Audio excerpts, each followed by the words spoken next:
We carry on with analyzing and showing the material of Professor Robert Haralick in his site torahcodes.us, and this is what he says.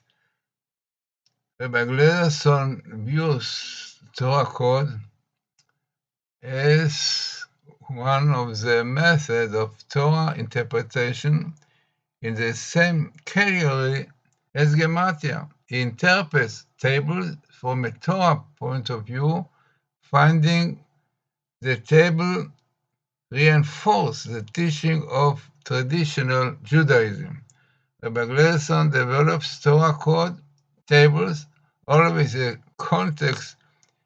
His context is verses in the Torah that are in the table and the commentary of the sages, homiletics, and esoteric interpretation of these verses.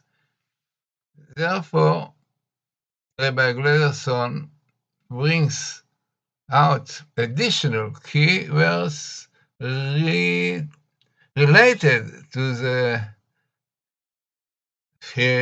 teaching of the sages, the oral teachings as discussed in the Medrash homiletic in Kabbalah. Because his knowledge of the Medrash is extensive, he is often able to select keywords for a topic which is discussed in the Medrash and which relates to an historical event or a Torah concept. From the middle of 1990s, he began using Torah codes tables to reinforce his lectures on Torah. In 2001, he published the book, The Twin Towers in Torah Codes. He, like Professor Rips, uses the Rothenberg Source of Torah interactive Torah Codes program. The Torah code tables he developed in the book about the Twin Towers all involve short skip ELS, equal section, which he shows in the text itself without making special tables, except as windows on the cylinder to illustrate the nature of Rabbi Glazerson's method of table interpretation. We consider a table about the two towers, twin towers, shown below. The table includes the key verse forming the sentence. Twin towers attack with plane against Edom from Islam. So this is a table that you can see here. The words which are going to appear in the table: Twin Towers attack with airplane against Edom from the Islam display. So this is what you see here. You can see the contours, the colors, which you have clearly the words מתקפת, the attack on the Teumin, the Twin Towers, מהאסלאם, from the Islam, and the matos with plane on Edom. Now this, as Professor Haralick analyzes, cylinder size is 36, very important number by the way, 36, with an expected number of ELS set to 25. The probability that text from the ELS random placement text population would have as small an area table as the one produced from the Torah text is less than 1 to million. In fact, as I remember, Professor Rips shows that it's 10 million, 1 to 10 million. It's a very fine coincidence. So let us see now more what you have here. The continuation of this table. So then we have about this table what Professor Kirion writing. So he says that on this table, Rabbi Glazerson explains that the Gematria of twin atomy is 502. This equals the Gematria of the metaphorical twin Ishmael, which has Gematria 451, plus the Gematria of Edom, which has Gematria of 51. The kingdom of Christianity is considered to be Edom. So Edom includes Europe, the countries of the North American continent, Australia and New Zealand. At this time of the history, the lead country of Edom is the United States. So the numerical value of twin towers 542 is really Edom and Ishmael. The kingdom of Israel is considered to be the Arab countries of the Middle East. Ishmael is encoded in this same table area, but its ELS has a small skip of 11, which is really the smallest skip of Ishmael. So to see it, we must use a smaller cylinder size. A table showing the ELS for Ishmael is shown below. So what you are going to see in this table is, again, the twin towers and Ishmael, who are from the Islam. So this is all what you see here. The same colors. As I said, the colors always are the same. And this what you see here is the Migdalei, the towers of the twin towers. And then again, you have here in yellow parallel from the Islam.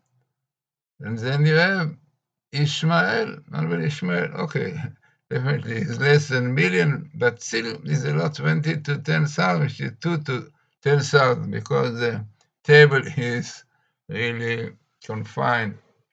Then Professor Haralick explains more, and he says the two twin tower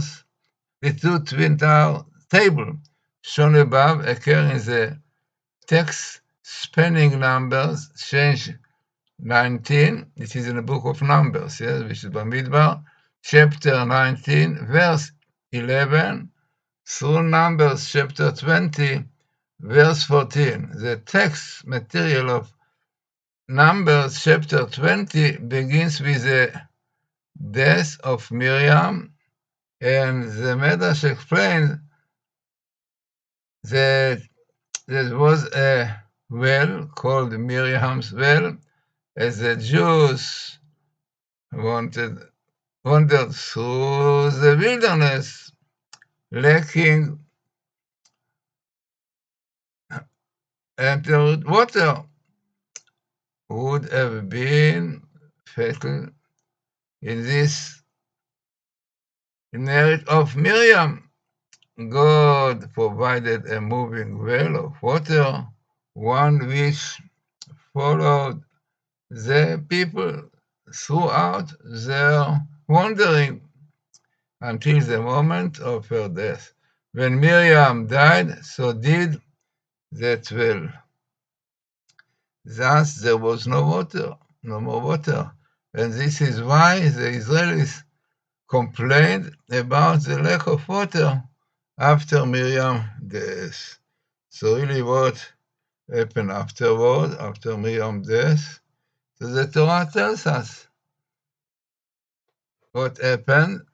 Then God instructed Moses to take his staff and speak to the rock before the eyes of the Israelites. Then water would gush forth from the rock. Moses took his staff, and then, and now, as this was written in Numbers 20:11, and this is what it states: Moses raised his arm and struck the rock with his staff twice. Abundant water came forth, and the assembly and their enemies drank. The Hebrew of this verse is on the first table, about 6 rows from the bottom. So this everyone can see. And what is written there? The symbolic of the rock, Sela. In Hebrew, Sela is rock, on which Moses hit the staff. So Sela, that Moses struck, can be understood by verse formed from its letters. In the letters, we know this one important principle, that letters indicates too many ideas. So if you take the letters Samech, Lamed, Ain, Sela, these words are all associated with the forces of evil. The first word begins with its first letter, Samech, is against the evil force, Samael, start with Samech.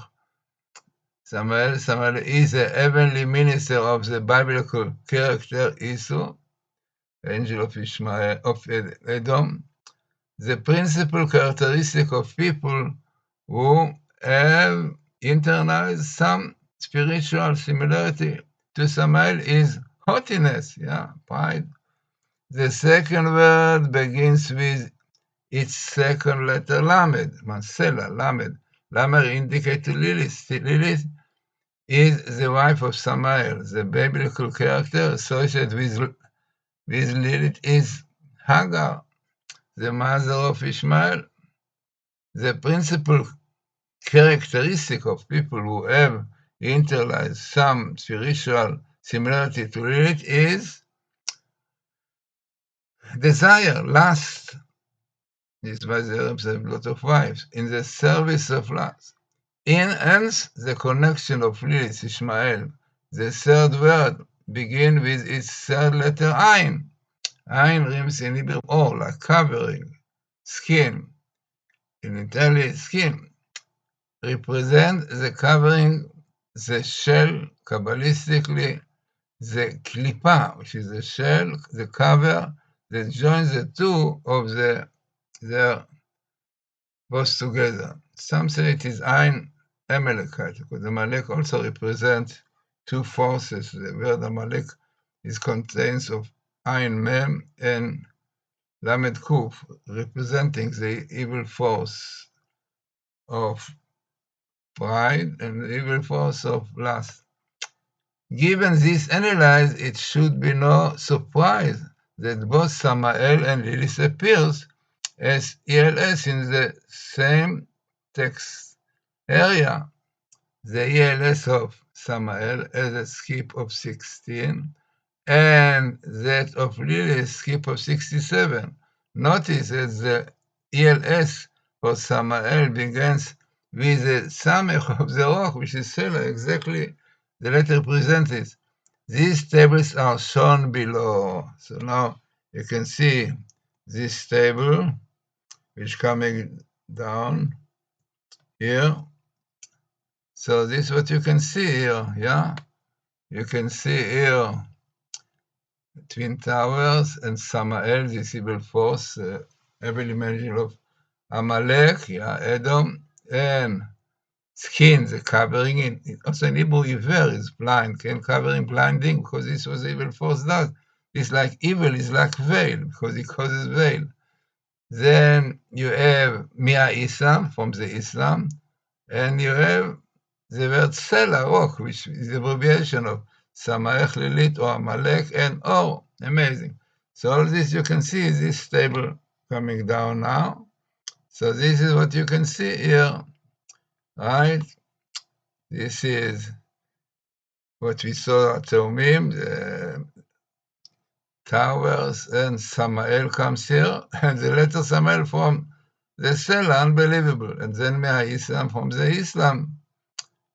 And then we have, this is the Or, which is the skin, the covering there. So all of this coming here, and then what you have here about this table, that it is smaller than 1 to million. Then let us see the other one. So let us see what is the other one. And the other one have more. Here you have the same thing. You have here also twin towers. And here you have the Lilith, the evil force, which is in charge of Ishmael of lust. Amazing. So all this comes here. Is the table is smaller than 1 to 10,000. So Professor Haralick didn't check more, but it can be much more. So then let us carry on what you have here. All explanation of this phenomena of the twin towers. And this is what you have here. Yeah. So this is what Professor Haralick writes. On September 11, 2001, Muslim bin Laden and his terrorists Al-Qaeda attacked the Twin Towers. Bin Laden was being supported and was also sheltered by the Taliban, the political organization that governed Afghanistan. Not quite 4 weeks later, on the afternoon of October 7, the US, Canada, the United Kingdom, and Australia began airstrikes on the capital of Afghanistan, Kabul, its airport at Kandahar now, home of the Taliban supreme leaders Mullah Omar, and in the city of Jalbaland. The next day, October the 8th, was the 7th day of the holiday of Sukkot. This day is called Hoshana Rabbah, the day of the final judgment. This is the day on which God seals the book of judgment for the new year. And this is a day which, according to our sages, will mark the start of the war of Gog and Magog. Interestingly enough, the full Gematria of Gog and Magog, as you see here, Gog and Magog, you have the full Gematria, full Vav, full Gimal, is 451, equal to the Gematria of Ishmael. Rabbi Glazerson teaches that the Zohar, Exodus, Parshas Vayera, 32:1, speaks of 3 wars that Ishmael will declare. In the future, Ishmael will declare this from the Zohar. Yeah? In the future, Ishmael will declare 3 fierce wars in the world. And the descendants of Edom will gather against the descendants of Ishmael and fight 3 battles, one at sea, one on land, and one near Jerusalem. Evidently, the attack on Afghanistan marks the beginning of the battle on land. Rabbi Glazerson teaches that because the World Trade Center, the Twin Towers, was one of the world financial centers which houses gold and diamonds, and because it was the location of the largest offices of the finance world, mobiles and shekels, that this tower symbolizes the arrogance which stands for wisdom. He notes, Rabbi Zer notes, that the Gematria of Migdal Tower is 77 and equals the Gematria of Chokhmah Wisdom plus the number of letters as already mention the Gematria of Atomim is 542. And this is the Gematria of Ishmael and Edom. Since the arrogance of endless that the towers represented are the forces of Ishmael and Edom. In 204, Rabbi Glazerson published a book, Tzam L'Choshech. This is Into Darkness. This is definitely another thing. We speak about it later and showing tables about it. But meantime, really, I think it's very, very interesting and important to follow what I brought you here. You need patience to go over it, but this is the basis of everything, to understand what our Bible calls, and how they're connected to Gematria, and how really they represent really what they are. So, let us stop here, and hoping that you will really look into this very, very interesting pages which Professor Robert Haralick had in his site, torahcode.us, and really very, very important teaching to show clear connection between the Gematria and Bible code. Let's skip letters. 36. 36 is a very important number, representing the 36 righteous people, the 36 laws in the Torah, which if people understand the Torah mainly matter of morals, men and women, is heavenly death. This is also 36 times this sin appears in the Torah. So exactly the number 36 is very, very significant, very important teaching. Also 6 times 6. 6 represent in the positive righteousness and the negative. The opposite, secularism, material. So very interesting and important part that you see in these tables.